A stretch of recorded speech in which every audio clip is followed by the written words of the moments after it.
Hi guys, welcome back to my channel. If you're brand new here, welcome. If you're returning, welcome back. My name is Crystal and I am a full-time reseller on Poshmark, eBay, Mercari, ThreadUp, and The RealReal. And all that means is that I sell people's junk on the internet, and that's how I make my living. If you're brand new here and you're not subscribed yet, please consider hitting the subscribe button and turn your little bell notification on. You'll get notified every time I upload a video, which I'm trying to do twice a week. This week is an exception. This week I'm trying to challenge myself to do one video every day for 5 days. This is the third day, so it's more stressful than I thought it was gonna be, and it probably won't happen that many videos in a week again for a while. So anyway, today's video is gonna be a recap video of my first B&G unboxing. So I will link the video up on the screen, and I bought a B&G box, which is like a wholesale box that's like kind of popular in the reseller community. I bought it right at the beginning of quarantine. I think it was March 18th that I actually like received the box. And this is just gonna be a video of me kind of telling you what has sold from that box and if I made any money off of it or not, and whether or not I would purchase it again knowing what I know now. It's been about 7 months that all of this stuff has been listed, and so we're just gonna kind of go through it. So the box that I purchased, if you haven't watched the other video, was 25 items, and I paid $201, I think 202, something like that. I think it's $202 for 25 items. And so I'm just gonna go over with you guys what items have sold from that box.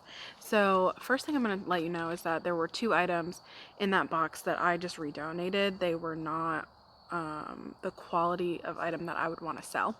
And if you watched the video, you saw that one of them I pulled out and was like, I'm redonating these. So the Vince Camuto sweater I donated. And then also those Hudson jeans that were just really stained. I did try to wash them, but I couldn't get the stains out, and so I just redonated them. So 2 items right off the bat were not sellable. And that happens sometimes with wholesale, so that's not like, you know, the end of the world. But just, you know, to be 100% transparent with you, if you're considering wholesale from any company, damages is part of the deal. So 2 items out of 25 items is actually not terrible. It's like about 10% of the items. So anyway, okay, so let's get into what did sell. First thing that sold, these are in no particular order. I don't remember what sold quickest and what sold like last. I just went through the inventory that I had and saw what sold and what didn't, if that makes any sense. So it sold within 7 months. I don't know like when in those 7 months it sold, but anyway. Okay, first thing was a Susana Monaco red one-shoulder dress. It was a dress in the video. I was like, is this a tank top? I don't really know. It was a dress. I found the stock photo. I'm gonna put the photos up so you can see what the stock photos looked like. And this dress sold for $30. And so I'm into these about, I want to say I averaged it out to like $8.08 per item. So $8 to $30, that's pretty good. Next was this Robin Picone black one-piece swimsuit that also sold for $30. I'd never heard of that brand at all. A lot of these brands actually I'd never heard of before. And since I have started picking up the brands if I find them in the regular thrift store. So that was definitely something that I learned from this box, was a bunch of brands that I had not known before. So I think just that was kind of worth the money, like paying for my education. Next thing that sold was this Aster lemon print dress. I was in love with these 2 dresses. It's Aster the label, ASTR, and it was just lemon printed. It was very cute. It sold for $45. And then there was another Aster the label orange print dress, so a lemon print and then an orange print. The orange print one sold for $40. Next was this Eliza J purple dress. This one actually sold on Mercari for $30. And I had heard of Eliza J before, but I had never, that was my first ever piece that I had gotten from her. Since then I've obviously picked her up again, but that was the first piece. Next was this white pair of Sanctuary denim. And they were a plus size. I think they were 16. They sold for $28. Sanctuary was another brand I didn't know of, but now I'm on the lookout for. Next, I actually was surprised that they sold for as much as they did because I had picked them up prior to that box. They're 7 for All Mankind Kimmy straight leg jeans, and these actually sold for $35, which is way more than I thought they were going to sell for because I had previously purchased them, and the ones that I had before that were not new with tags, so I think that that does make a difference, but I couldn't like give those away, so I was very surprised by that. Number 8 was Ah La La leggings. They were like a dusty pink, like they had cutouts. They were cute. I'd never heard of that before, and I've not seen it since. But those were sold for $35.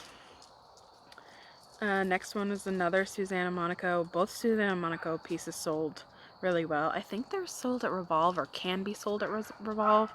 I don't know if they're exclusively at Revolve or not. I don't even really understand Revolve. Is it a website? Is it a store? I don't really know.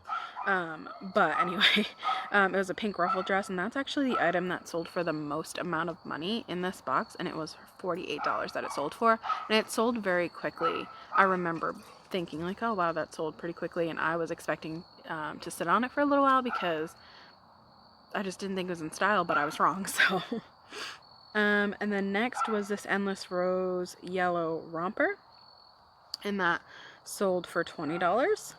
And the last thing to sell was that Endless Rose reversible tiger jacket.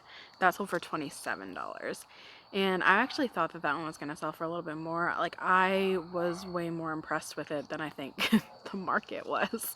But anyway, so that's everything that sold from the box. So the rundown is I paid $202. I had, this is over 7 months. 11 items have sold.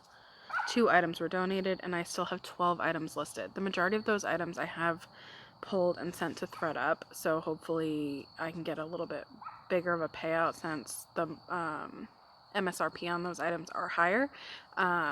So we'll see what happens with them being over at ThreadUp, but after 6 months I pulled them and sent them to ThreadUp because they just weren't moving. They weren't getting a lot of attention. So there's still 12 items from this box that have the potential to sell. Now, I paid $202. I profited from the gross sales from the 11 items that did sell were $367. And so that's a $166 after you take out cost of goods. Now, obviously that doesn't include fees. So I would say, like, because it did sell over 3 different platforms, about 15% in fees, I would say. So that's about $110 would be like a net profit. That's rough. I didn't, take out every single fee for the purposes of this video. It is in my books, but they're kind of all over the months. So anyway, so $110 net profit in 7 months.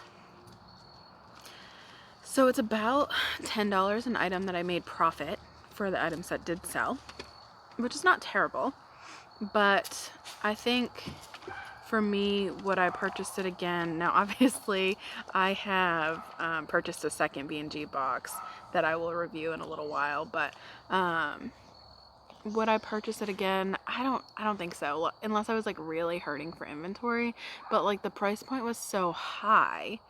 Like $8 is pretty high for what I normally pay for my inventory, and half of the items are still sitting after 7 months. So, I don't know. It depends on what your business model is. But for my business model, I probably would not purchase it again. But again, I mean, like,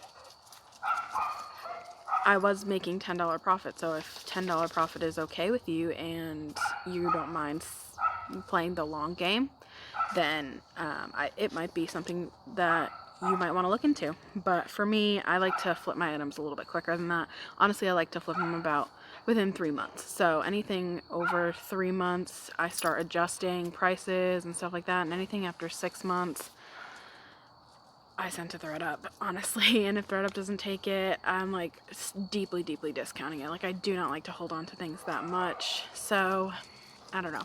Anyway, that's my 2 cents on that video. If you haven't seen the unboxing video, go check it out. I'll link it in the bio. And stay tuned tomorrow for a thrift haul. I will be back with a Goodwill Outlet thrift haul, and let me just tell you guys, this one is good. I haven't had a day like this at the bins in a long time. I think I got 45 items, which is like insane because I normally get half of that. So I might break it up into 2 videos. I haven't decided yet. It will depend on how long the video is, but definitely stay tuned for tomorrow's video. And Friday also, I'm going to be going over my October numbers, so stay tuned for that as well. And if you liked this video, please consider hitting the thumbs up button, and I really appreciate you guys hanging out with me. I'll see you tomorrow. Bye!